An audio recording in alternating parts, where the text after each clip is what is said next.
Nellore Podalakuru road SP బంగ్లా కోతవేట దూరంలో ఉన్న Sheikh Mahabub John సంబంధించిన ఇంటిని కోర్టులో స్టే ఉన్న పోలీసులు రెవెన్యూ అధికారులు బలవంతంగా మమ్మల్ని ఇంట్లో నుంచి గెంటివేసి ఇంటిని కూల్చివేశారని జిల్లా కలెక్టర్ కార్యాలయంలో స్పందన కార్యక్రమంలో కలెక్టర్ ఫిర్యాదు చేసిన కలెక్టర్ ఫిర్యాదు తీసుకోలేదని ఆవేదన వ్యక్తం చేస్తున్నారు మహబూబ్ జాన్. గత 40 ఏళ్లుగా ఆ ఇంట్లో మేము ఉంటున్నామని, ఆ ఇంటికి సంబంధించిన ఇంటి బిల్లు, కరెంటు బిల్లు అన్నీ కూడా మా పేరుతో ఉన్నాయని, పట్టా కూడా ఉంది అని చెప్పినా కోర్టు ఆర్డర్ ఇచ్చినా కూడా రెవెన్యూ అధికారులు పోలీసులు కుమ్మక్కై మా ఇంటిని కూల్చేశారని ఆవేదన చెందుతున్నారు.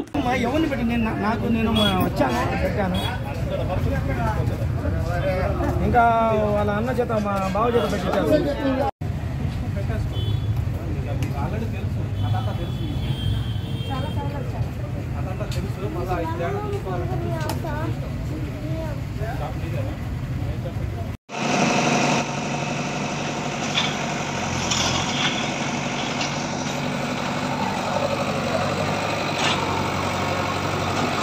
ऐसा रे उन्हें आगे ऐसा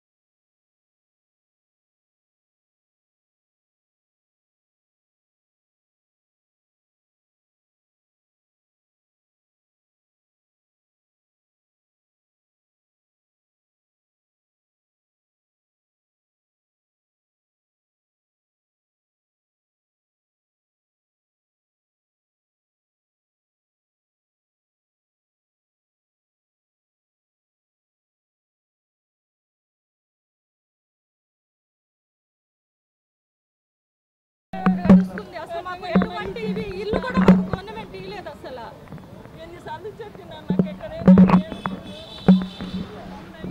హైకోర్టులో లాయర్ గారు రవి గారు స్టే తీసుకుని వచ్చారు. రెవెన్యూ డిపార్ట్మెంట్ వాళ్ళు అసలు రాకూడదు, పోలీసు వాళ్ళు రాకూడదు అని మా మీద ఎటువంటి అన్యాయం చేశారంటే ఉదయం 5ంటికి ఏ డిపార్ట్మెంట్ వచ్చి పనిచేస్తుందని నేను అడుగుతున్నాను. అసలు రాకుండా ఏ మనిషి రాకూడదు అన్ని అర్జీ జెరాక్స్ స్టే పేపర్స్ ఉన్నా కూడా ఆయన చూడలేదు సార్. కనీసం కలెక్టర్ గారు వీళ్ళకి స్టే ఉంది కదా కూడా మీకు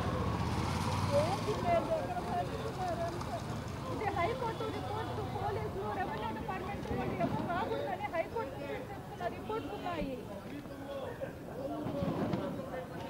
పోలీసు రాకూడదని చెప్పి ఉంది, కానీ పోలీస్ డిపార్ట్మెంట్ మొత్తం మా ఇంటి పక్కనే ఉంది. నేను 100కి డైల్ చేశాను, మీరు రండమ్మా ఇక్కడ కేసు మేము రిజిస్టర్ చేసుకుంటామని చెప్పి మనం తీసుకుపోయి అన్యాయంగా కూర్చోబెట్టుకున్నారు. బాగలేదు తీసుకుంటున్నారన్నా కూడా అసలు పట్టించుకోలేదు వాళ్ళు. పక్కన పెట్టేశారు, అసలు అర్జీ ఇచ్చినట్టు కూడా తీసుకోలేదు.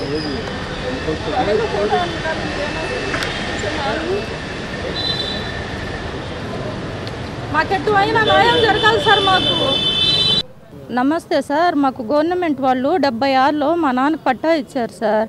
పట్టా ఇస్తే మాకు కరెంటు బిల్లులు మా నాన్న మీరు పట్టా అంతా మేము ఆడే ఉన్నాము. మాకు దౌర్జన్యంగా 76 ఫ్లాటు అని చెప్పి మాది 4A అయితే మాకు రెవెన్యూ డిపార్ట్మెంట్ వాళ్ళు పోలీసు వాళ్ళందరినీ మమ్మల్ని 18వ తేదీ అక్రమంగా మమ్మల్ని లాగేసి మమ్మల్ని కొట్టి బలవంతంగా చేసి ఇల్లు ఖాళీ చేసి డమాలిజ్ చేసేసారు. మాకు ఉండటానికి కూడా నీడ లేకుండా చేసేసారు. కలెక్టర్ గారి దగ్గర అర్జీ ఇవ్వడానికి వస్తే అది మీది కాదమ్మా, అది వేరే వాళ్ళది అని మమ్మల్ని మా అర్జీ కూడా తీసుకోకుండా మమ్మల్ని పంపించేశారు కలెక్టర్ గారు. మాకు ఉండటానికి నీడ కూడా లేదు, చెట్టు కింద నిల్చుకొని ఉన్నాం మేము. మా పరిస్థితి అయితే చాలా గౌరవంగా ఉంది. కానీ హైకోర్టు మీద వాళ్ళకి స్టే ఉంది. రెవెన్యూ డిపార్ట్మెంట్ వాళ్ళు, డిఎస్పీ వాళ్ళు ఎవరు రాకూడదని దాన్ని కూడా లెక్క చేయలేదు. మా లాయర్ గారు ఓబీ రాజు గారు ఆయన కూడా వచ్చి మాట్లాడారు. ఇది జరిగింది 18వ తేదీ ఉదయం 6 గంటలు జరిగింది ఇక్కడ సంఘటన. మమ్మల్ని మాతో పక్కన వచ్చిన వాళ్ళని తీసుకోపోయి 4 టౌన్ పోలీస్ స్టేషన్లో పెట్టి మా ఫోన్లు అన్నీ లాక్కొని 2 ఇంటికి ఆమెకి కొట్టారు. బాగలేదు, షుగర్ బీపీ ఉంది, వదలమని చెప్పినా కూడా మమ్మల్ని వదలలేదు. న్యాయం జరగాలి, ఎట్టయినా మాకు న్యాయం జరగాలి. ఒక ముస్లిం మహిళకి ఇలా జరిగితే మా ముస్లిం మైనార్టీ వాళ్ళు కూడా రాలేదు. అసలు ఇంత జరిగిన మా ముస్లిం మహిళలకి ఇలాగ అక్రమం చేస్తారా? ఇంతైనా కనీసం ఒక 60 సంవత్సరాల నుంచి ఉన్నాం మేము అక్కడ. వాళ్ళకి ఎస్టీ వాళ్ళు పార్టీ వాళ్ళు అందరూ వచ్చారు, కానీ మాకు ఎటువంటి పార్టీ వాళ్ళు కూడా ఎవరు అసలు సహాయమే చేయటం లేదు. మాకు ఆర్డర్స్ ఉన్నా కూడా ఇలాంటి అన్యాయం చేస్తున్నారు ఈ పోలీసు వాళ్ళు, రెవెన్యూ డిపార్ట్మెంట్ వాళ్ళు, ఆర్డీఓ వాళ్ళు వచ్చి మా అమ్మ మీద గుండె మీద చేసి భూత మాట్లాడి నేను లేనప్పుడు ఒంటరి మనిషిని బాగా నెట్టేసినారు. ఏదైనా మీరే న్యాయం చేయాలి. ఇంకా మాకు వాళ్ళందరూ వచ్చి నాకు నెట్టేసి డబ్బులు అది ఎంత ఉంది, బంగారం ఉంది, ఎందుకు సార్ అని కూడా నా మాట ఇల్లేదు, తోసేసి నాకు గుండె మీద ఇట చేస్తున్నారు. వాళ్ళందరూ వచ్చేసి నాకు తెలుగు రాదు సరిగా, నాకు ఈ పిల్లలు అంతంత ఉన్నారు సార్. అక్కడిని పెళ్లి చేసినాను, అమ్మాయికి పెళ్లిళ్ళు ఇచ్చినాను, ఏం లేదు ధ్వంసం చేసినాను. నేను ఎక్కడ ఉండాలా ఏమన్నా పరిస్థితి ఇది ఉంది కూడా లేదు.